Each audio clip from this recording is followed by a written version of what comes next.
दोस्तों नमस्कार। सिलेबस पर आरएएस मुख्य परीक्षा के सिलेबस पर चल रही चर्चा में मैं आपका एक बार फिर स्वागत करता हूं। हम विश्व इतिहास के जो कुछ टॉपिक आपके सिलेबस में दिए गए हैं उनके बारे में हमने चर्चा शुरू की थी। आज हम एक टॉपिक दिया गया है विश्व इतिहास के सिलेबस में, imperialism and colonialism in Asia and Africa. Africa और एशिया महाद्वीप में उपनिवेशवाद एवं साम्राज्यवाद, इस पर चर्चा करेंगे कि यह आपको क्यों पढ़ना चाहिए, सिलेबस में इसको शामिल करने की क्या ज़रूरत है, आप किस दृष्टिकोण से पढ़ेंगे तो बेहतर तरीके से अंडरस्टैंड करेंगे, रुचिकर लगेगा आपको। तो शुरुआत करते हैं।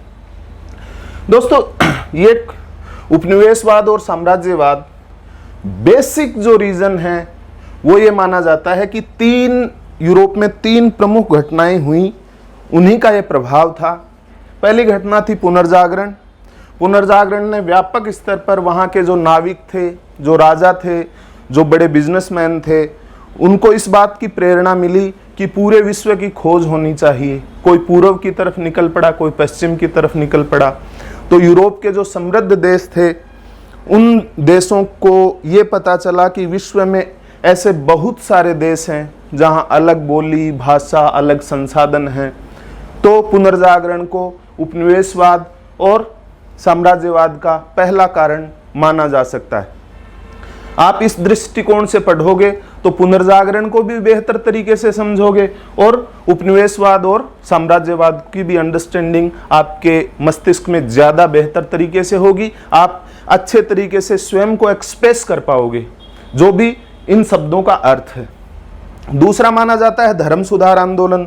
धर्म सुधार आंदोलन ने तर्क को प्रोत्साहन दिया, लेकिन सबसे बड़ा जो फैक्टर था वो था कि प्रति धर्म सुधार आंदोलन जब शुरू हुए, काउंटर रिफॉर्मेशन, प्रोटेस्टेंटों के खिलाफ कैथोलिकों ने दोबारा उग्र होकर संपूर्ण विश्व में कैथोलिक धर्म के प्रचार का जिम्मा उठाया। सारे पादरी, मिशनरी निकल पड़े। विभिन्न विश्व के जो खोज के बाद विभिन्न देशों की जो खोज हुई, अफ्रीका जैसे डार्क कंटिनेंट जिसको कहा जाता था, उसके जंगलों में आदिवासियों के बीच पहुंचकर उन्होंने, मिशनरियों ने वहाँ हॉस्पिटल खोले, स्कूल खोले, धर्म का प्रचार किया, शिक्षा का प्रचार किया। इसको भी ये माना जाता है जब ये मिशनरी या धर्म सुधारक वापस यूरोप गए तो उन्होंने यूरोप के राजाओं को, वहाँ के उद्योगपतियों को ये बताया कि आप यूरोप से बाहर निकलिए, बहुत समृद्धि है, बहुत सारे संसाधन हैं। अगर उन संसाधनों पे आपने कब्जा कर लिया, अधिकार कर लिया, तो यूरोप की प्रगति को और भी आगे पहुंचाया जा सकता है। तीसरा कारण औद्योगिक क्रांति को माना जा सकता है। औद्योगिक क्रांति ने लोगों में समृद्धि हासिल करने की महत्वाकांक्षा विकसित की। देशों में चूंकि औद्योगिक क्रांति के कारण कारखाना, बड़े बड़े फैक्ट्रीज बने, कारखाना प्रणाली का जन्म हुआ, तो कच्चे माल और कच्चे संसाधनों की भारी ज़रूरत महसूस की जाने लगी। चूँकि खोज और मिशनरियों ने वहाँ के औद्योगिक घरानों को, राजाओं को ये बता दिया था कि संसाधनों की विश्व में कमी नहीं है, केवल उन पे अपना कब्जा जमाने की ज़रूरत है। तो सारे राजा निकल पड़े, वहाँ की सरकारें निकल पड़ी उन संसाधनों को हासिल करने के लिए, ताकि यूरोप में प्रोस्पेरिटी बढ़ाई जा सके। जब प्रोस्पेरिटी बढ़नी शुरू हुई तो उन देशों के मध्य शक्तिशाली बनने की होड़ शुरू हुई, और उस शक्तिशाली बनने की होड़ ने विश्व में उपनिवेशवाद से धीरे धीरे अग्रसर होकर साम्राज्यवाद की प्रवृत्तियां शुरू हो गई।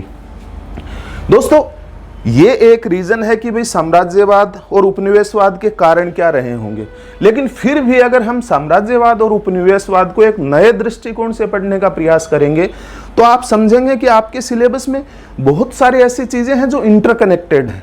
आपने उपनिवेशवाद और साम्राज्यवाद को सही तरीके से समझ लिया तो इंटरकनेक्शन समझना आसान हो जाएगा, और आपको लगेगा कि पूरा सिलेबस कोई सारे वेरिएबल्स इंडिपेंडेंट नहीं है, सारे एक दूसरे पर डिपेंडेंट है। सारे शब्द जो आपके सिलेबस में लिखे हुए हैं वो एक दूसरे से बहुत ज़्यादा इंटरकनेक्टेड हैं। एक की समझ सकारात्मक रूप से दूसरे की समझ को विकसित करने में सहायक साबित होगी। जैसे अगर हम इसको समझ जाएं तो हम ये समझ जाएंगे कि पश्चिमीकरण क्या है, इसके पीछे क्या रीजन थे, क्यों लोगों ने पश्चिम के जो खान पान, रहन सहन, बोली, भाषा, शिक्षा प्रणाली, वहाँ की संस्थाओं को अपना लिया। ये समझना आसान हो जाएगा, ये भी आपके सिलेबस में है। इसी के माध्यम से अगर इसको ढंग से आपने समझ लिया तो आप ये समझ जाएंगे कि लौकिकीकरण या सेकुलराइजेशन क्या है, ये कैसे आया, कौन कौन से ऐसे प्रभाव थे जिसके कारण लोग धार्मिक प्रवृत्तियों को अपने जीवन से, केवल व्यक्तिगत जीवन को छोड़कर बाकी सब संस्थाओं से, सब समूह से, धर्म के प्रभाव से विलगाव हुआ और धर्म केवल व्यक्तिगत उन्नति या व्यक्तिगत चिंतन या व्यक्तिगत आस्था का विषय बन गया। इसी पुनर्जाग, इसी कॉलोनाइजेशन और इंपीरियलिज्म, इसी से आप ये समझ जाओगे कि मल्टीनेशनल कंपनीज कब बननी शुरू हुई, किसको मल्टीनेशनल कंपनी कहते हैं, मल्टीनेशनल कंपनीज की ज़रूरत क्या है, इसका जहां मल्टीनेशनल कंपनी स्थापित की गई है वो देश और जो मूल रूप से जिस देश की वो मल्टीनेशनल कंपनी है, उन देशों के आपस में क्या निर्भरता है, किसको क्या फायदा है, क्या नुकसान है।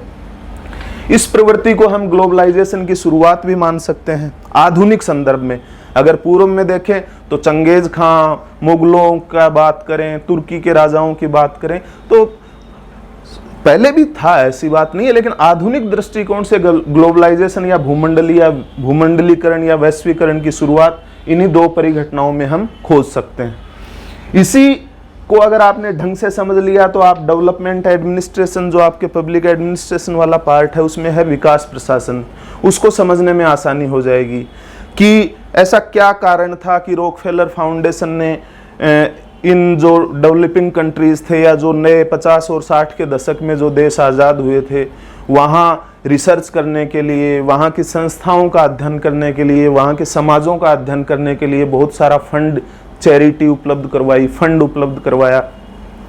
इसको आप समझेंगे तो आपको पता चलेगा कि हमारी संस्थाओं में ऐसे कौन से प्रभाव हैं जो नकारात्मक हैं, जो इस साम्राज्यवाद या उपनिवेशवाद के कारण आए, उनको कैसे दूर किया जा सकता है।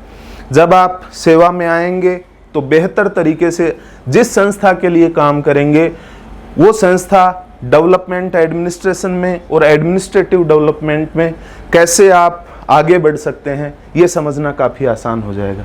दोस्तों, वर्तमान में अगर आप देखें तो जियोपॉलिटिक्स एक बहुत ही महत्वपूर्ण और प्रासंगिक विषय बनकर उभरा है। ये आपके सिलेबस में भी दिया गया है। जैसे अगर उदाहरण के साथ बात करें तो इजराइल और फिलिस्तीन, क्या आपको लगता है कि इसी साम्राज्यवाद और उपनिवेशवाद की जो दो बड़ी परिघटनाएं वैश्विक स्तर पर हुई, क्या उन्हीं का नतीजा तो नहीं है जो आज भी इजराइल और फिलिस्तीन लगातार एक दूसरे के साथ संघर्षरत हैं और पश्चिमी यूरोप या मध्य पूर्व का जो क्षेत्र है वो आज भी अस्थिर और असंतुलन का शिकार है। इसी साम्राज्यवाद का प्रभाव था कि दक्षिणी अफ्रीका में इतना व्यापक स्तर पर नस्लीय भेदभाव शुरू हुआ, जिसको दूर करने के लिए दशकों लग गए। नेल्सन मंडेला और डेसमंड टूटू ने कितने बलिदान दिए, शायद ही कोई कल्पना कर सकता है। दोस्तों, इसी साम्राज्यवाद और उपनिवेश के आधार पर यह समझ पाएंगे आप कि ये जो नए कानून आए हैं, नई संस्थाएं आई हैं, इनकी क्या ज़रूरत थी, ये कितनी प्रभावी हैं अपने देश में, क्या इनमें कोई सकारात्मक बदलाव किया जा सकता है। अगर सकारात्मक बदलाव करने का प्रयास करेंगे तो कौन कौन से आपको असर देखने को मिलेंगे, जब आप चेंज मैनेजमेंट पढ़ेंगे तो आपको समझ में आएगा कि कोई भी परिवर्तन करना आसान नहीं होता, ना आपके व्यवहार में, ना आपकी सोच में, ना आपके रहन सहन में, ना आपकी आदतों में। तो क्या जो साम्राज्यवाद के दौर के दौरान जो संस्थाओं का गठन हुआ, जिन कानून प्रणालियों की स्थापना हुई, क्या उनमें कोई ऐसा स्पेसिफिक परिवर्तन किया जा सकता है जो हमारे देश की परिस्थितियों के अनुकूल हो, सामाजिक परिस्थितियों के, सांस्कृतिक परिस्थितियों के अनुकूल हो, और हम संसाधनों का इस तरीके से उपयोग करें कि देश में समृद्धि को बढ़ाया जा सके। दोस्तों, इसी साम्राज्यवाद से बहुत सारे सोशल प्रॉब्लम्स हमें आज भी फेस करने पड़ रहे हैं। ड्रेन ऑफ वेल्थ का नाम आपने सुना होगा। सारे वेल्थ एशिया और अफ्रीका और साउथ अमेरिका से यूरोप और यूएस की तरफ ड्रेन हो गई। और आज हम व्यापक स्तर पर गरीबी का सामना कर रहे हैं। अगर हमारे पास वो संसाधन यहाँ से ड्रेन नहीं होते तो हम गरीबी निवारण के लिए ज़्यादा संसाधन झोंक सकते थे और अपने देश के नागरिकों को एक बेहतर और गुणवत्तापूर्ण जीवन उपलब्ध करवा सकते थे। दोस्तों, इसी साम्राज्यवाद और उपनिवेशवाद ने नई संस्थाओं को जन्म दिया। इसी साम्राज्यवाद और उपनिवेशवाद का असर है कि जो एम्पायर्स थे वो धीरे धीरे खत्म हुए और विश्व में नए नेशन स्टेट्स का निर्माण प्रारंभ हुआ। दोस्तों, चीज़ों को समझना आसान है अगर आप अपने थोड़ा सा दृष्टिकोण से व्यापक बनाकर चीज़ों को बेहतर तरीके से फोकस्ड वे में कंसंट्रेट होके शांति और एकाग्रता के साथ अगर समझने का प्रयास करते हैं तो आपके दृष्टिकोण में व्यापकता आती है। दृष्टिकोण में जब व्यापकता आती है तो समझना चीज़ों को आसान हो जाता है। मैंने आज प्रयास किया कि ये आपको किस तरीके से पढ़ना चाहिए। अपनी किताब में सब कुछ दे रखा है, मैं केवल आपको एक दृष्टि दे रहा हूँ, एक नए दृष्टिकोण से पढ़ने का आपको सलाह दे रहा हूँ, आपके काम आएगी। लेकिन हम इतना पढ़ने के, इतना बोलने के, इतना चर्चा करने के बावजूद भी हम ये नहीं समझे कि कॉलोनाइजेशन और इंपीरियलिज्म में डिफरेंस क्या है। कॉलोनाइजेशन या उपनिवेशवाद का मतलब है किसी एक देश के द्वारा दूसरे देश के संसाधनों का अपने हित में इस्तेमाल करना।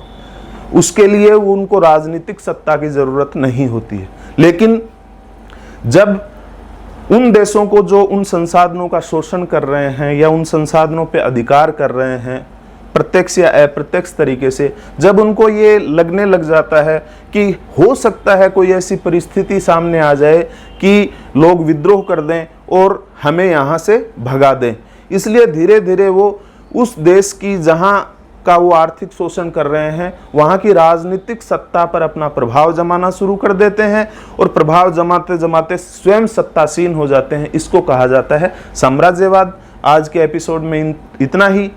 अगर आपको पसंद आया है तो जो 1-2 साल में जो तैयारी करने की आकांक्षा रखते हैं और आपको लगता है कि इसमें ऐसी अभिवृत्ति है, ऐसी महत्वाकांक्षा है, उन बच्चों के साथ शेयर करना। धन्यवाद, नमस्कार।